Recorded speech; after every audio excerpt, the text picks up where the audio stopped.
efirə görə işlənilən cümlə deyil, amma istəyirsə onu da deyək ki, o Azərbaycan xalqı bilsin. Çünki mən elə bir sunma istəyirəm ki, ona yaxın gəlmirlər. Çünki Azərbaycanda artıq o pul yoxdur. Yəni budur. İkincisi, bilərəkdən elə deyirəm. Əgər nəzərinizdə Neftçinin tutmusunuzsa, onu da deyə bilərəm ki, mən Neftçiyə özümü zapret qoymuşam. Mənim ki, bağlıdır Neftçiyə. Mən heç vaxt Neftçidə oynamayacam sözünü işlətmişəm. Bunu arxayın olun. Niyə? Yəni bunu məndən almaq istəyirsə, mən bunu rəsmi şəkildə deyirəm. Yox, tək deyil. Yəni mən bunu açıq səmimiyyətlə deyirəm ki, mən Neftçidə oynamayacam. Yəni bunu heç kim məndən gözləməsin. Gidiyorum bütün aşklar yüreğimde. Gidiyorum kokun hala üzerimde.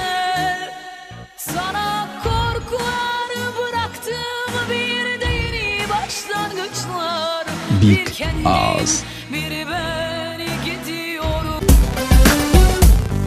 Bravo, bravo, bravo.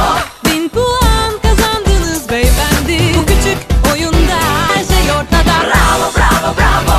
1000 puan kazandınız beyefendi. Küçük oyunda. Bravo.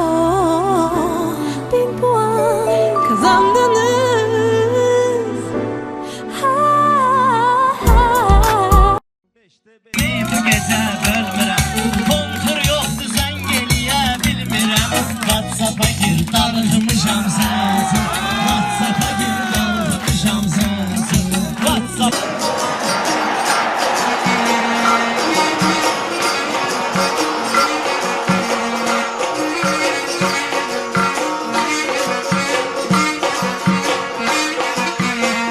Allah verib bir oğul böyütmüşəm.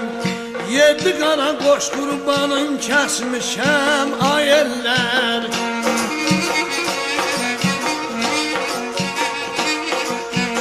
Yolunda bu şirin candan keçmişəm, yolunda şirin canımdan keçmişəm.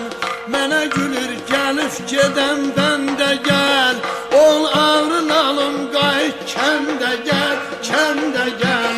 Ol ağrın alım qayıt kəndə.